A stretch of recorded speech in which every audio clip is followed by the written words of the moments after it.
नाज़रीन, फौज के साबका फौजी अफसर हैदर मेहदी ने बहुत से सवालों के जवाब दिए हैं। घर के बेदी ने ही लंका ढा दी है। जनरल बाजवा ने मौलाना साहिब से क्या मुआहदा किया था? नून लीग और जरदारी ने कब से अंदर खाते गेम डाल दी हुई थी और जनरल बाजवा को बदले में क्या मिलने जा रहा था? इन सब सवालों के जवाब एक शख्स ने आकर दे दिए हैं।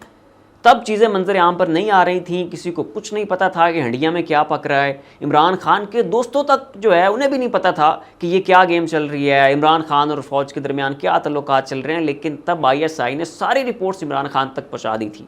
वो रिपोर्ट्स क्या थीं? और नाज़रीन, एक और सवाल कि इमरान खान ने DG ISI नदीम अंजुम की तैनाती में ताख़ीर क्यों की थी? इस सवाल का जवाब भी आ गया है और आर्मी चीफ की एक्सटेंशन के हवाले से भी काफ़ी खबरें गर्दिश कर रही हैं।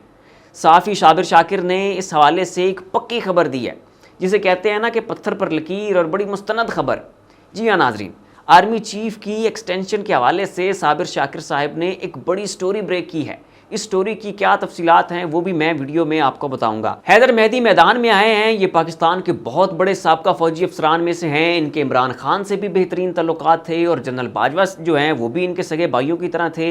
ये इमरान खान से भी मुलाकातें किया करते थे 1.5 साल पहले, और जनरल बाजवा के यहाँ भी इनका आना जाना लगा रहता था। अब चूँकि हैदर मेहदी जो है वो घर के बेदी हुआ करते थे, तो जाहिर सी बात है बात फिर जो है उनके पास से अब निकली है वो बहुत हसास है, और वो मालूमात अब इन्होंने नाज़रीन बिल्कुल पब्लिक कर दी हैं। और इनका कहना है कि फ़ौज और इमरान खान के दरमियान पहले सब कुछ ठीक चल रहा था, सब कुछ बेहतरीन जा रहा था। DG ISI की तैनाती में भी जो जनरल बाजवा कहते थे इमरान खान वही करते जाते थे।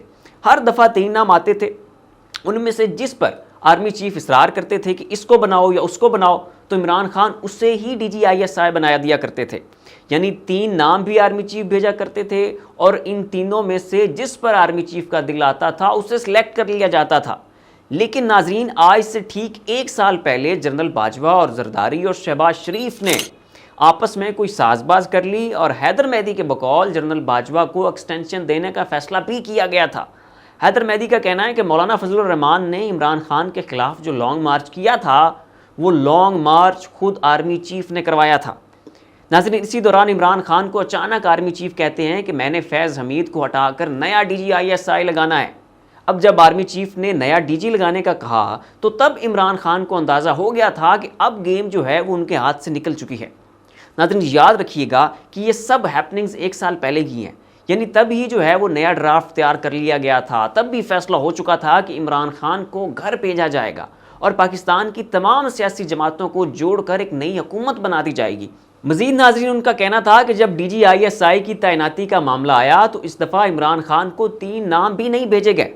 यानी पहले तो नाम भेजे जाते थे और इमरान खान से कहा जाता था कि कोई एक चुन लें, और साथ सिफारिश भी कर दी जाती थी कि जी ये हमारी पसंद है या ये बंदा बेहतर है या इसे आप लगा लें। लेकिन अब की बार नाम भी नहीं भेजे गए थे और सिफारिश करना तो फिर बात की बात थी। हैदर मेहदी का कहना है कि इमरान खान को इतला देने के बाद चुपचाप नया DG लगा दिया गया था और इमरान खान को नए DG की अपॉइंटमेंट का पता मीडिया से लगता है। नाज़रीन, ये कहना था हैदर मेहदी का। मज़ीद उन्होंने ज़ाती तौर पर जनरल बाजवा को काफ़ी बुरा भला कहा और कहा कि जी ये गद्दार हैं और न्यूट्रल हैं और इन्होंने बैरूनी साजिश को कामयाब किया है और वगैरह वगैरह। नाज़रीन, ये वो सारे इंकशाफात हैं जो कि घर के बेदी ने किए हैं। और जैसा कि वीडियो के शुरू में मैंने बताया था कि ये वो बंदा है, हैदर मेहदी ये वो बंदा है कि जो 1.5 साल पहले बैक वक्त इमरान खान और जनरल बाजवा से राब्ते में रहा करता था। अब नाज़रीन, दूसरी तरफ साबिर शाकिर ने यह कहा है कि आसिफ अली जरदारी और नवाज शरीफ साहब की जानिब से आर्मी चीफ को मज़ीद एक्सटेंशन देने का ऑप्शन दे दिया गया है और यही वो डील थी जिसके तहत इमरान खान को घर भेजा गया। नाज़रीन, मौजूदा हुकूमत की जानिब से नवंबर में नया आर्मी चीफ लगाने की बजाय जनरल बाजवा को ही दोबारा एक्सटेंशन देने की ऑफ़र दी जा चुकी है और मुबैना तौर पर साबिर शाकिर के बकौल यही वो वजह थी कि जिसकी वजह से हुकूमत उलट पुलट कर दी गई। नाज़रीन, फिलहाल के लिए इतना ही। ऐसी मज़ीद अपडेट्स देखने के लिए देखते रहिए हमारा YouTube चैनल और फेसबुक पेज। अगर आपको ये खबर और ये रिपोर्ट अच्छी लगे तो बराए मेहरबानी इसे शेयर ज़रूर कर दीजिएगा। अपना ख्याल रखिएगा। अल्लाह हाफ़िज़।